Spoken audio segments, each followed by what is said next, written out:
On Campr, another cracking desert sunrise gets us out of our swags to greet the day and reflect on just how lucky we are to be on this trip and in this exact spot. Camp 9 on the Madigan Line is where we wake up this morning as our crossing of the Simpson Desert continues from west to east. See mate, when you roll these over like this, pull it off and tight, give it a right nice tight roll. That makes the bag waterproof and dustproof. So when we're driving down all the dirt roads, my swag stays clean. An after breakfast catch up with team leader Jamie sets the scene for where we are, where we've come from and where we're going. We were on the Colson track yesterday and then we hit the Madigan Line and we've made it halfway along the Madigan Line. And we camped here last night, cracking camp, beautiful little spots. And these little campsites that you go along the Madigan, there was a guy by the name of Dr. Cecil Madigan. He actually walked this track, so we're sort of picking off his camp spots as we go. And if you look on the map, you know, he sort of does around that 20 to 28 k's a day by foot.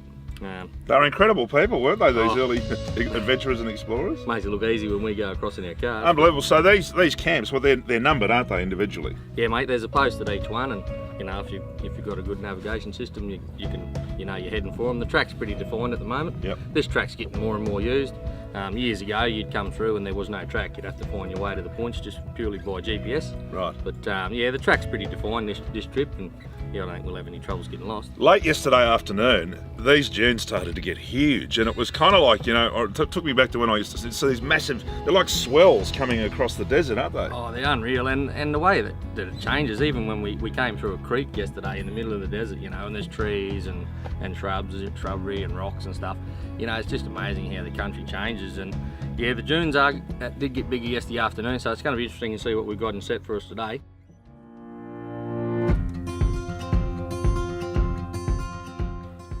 So we've been down to 18 psi for most of the Simpson, but we were struggling a little bit late yesterday afternoon with some fairly chopped up tracks and some very large dunes. So as Jamie suggested, we're going to drop it by another 3 psi. Only, you know, 3 psi, but it's going to make all the difference.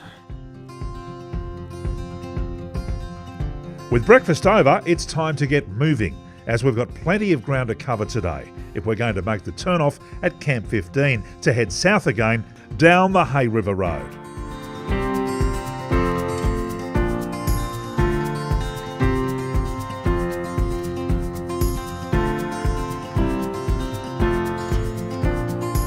The dunes this morning are about as tough as they've been all trip, with a couple of them catching me out with even 10 psi all round. Momentum is certainly the key.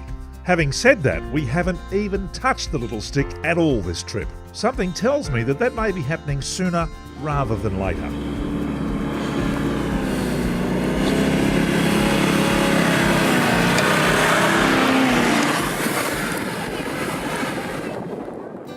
Madigan's camps 10 and 11 are quite close together, which suggests that perhaps some hardship happened to the team along this part of the journey.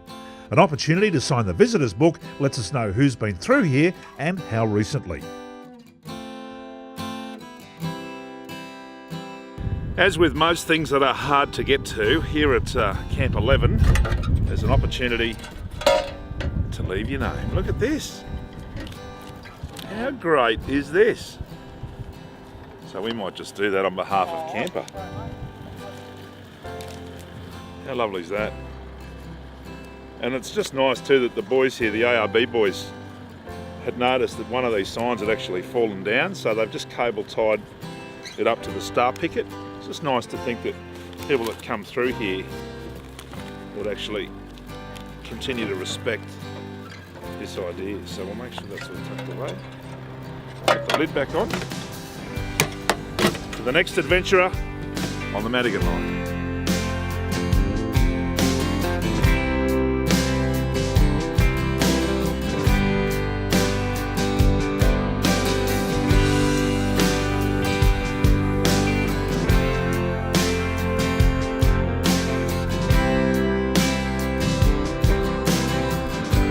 There's a small notion of sickness creeping into the convoy, known as desert fever, and brought on through the combination of exhilaration and boredom at the endless crossing of sand dunes. It seems that Kel may be its first victim, The symptoms include patients going slightly gaga and singing and dancing in the desert to songs that will do your head in if you listen to them for too long.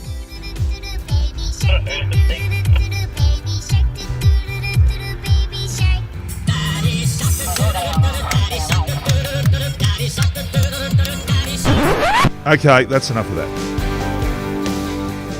It's a long run through the afternoon to Camp 13 and then on to Camps 14 and 15 where we break for lunch at the Hay River Turnoff and where we'll head south and between the dunes again this afternoon start looking for a good campsite. With the hold-ups that we experienced a few days ago in Mount Dare, we are still well behind our intended location given that we're rendezvousing with the entire Queensland ARB team in a day or two. So the decision's been made to push on hard down the Hay River Road to get some Ks under us and make tomorrow easier, which is going to make this afternoon harder, right? Yep, you better believe it. No one likes setting up camp after dark, but unfortunately the sandhills before us are definitely going to make that a reality today. We are under the pump to cross these dunes and they're proving to be the biggest and the toughest of the trip so far, and night is fast approaching.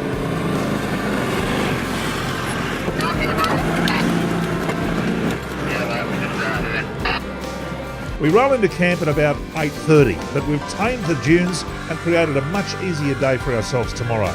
But I can assure you, I will sleep well tonight. Join us on the next episode of Campr for our last day in the desert and a visit to a famous desert landmark. And if you can see yourself on a trip like this and you'd like some more information on how to do it, head to your local ARB store.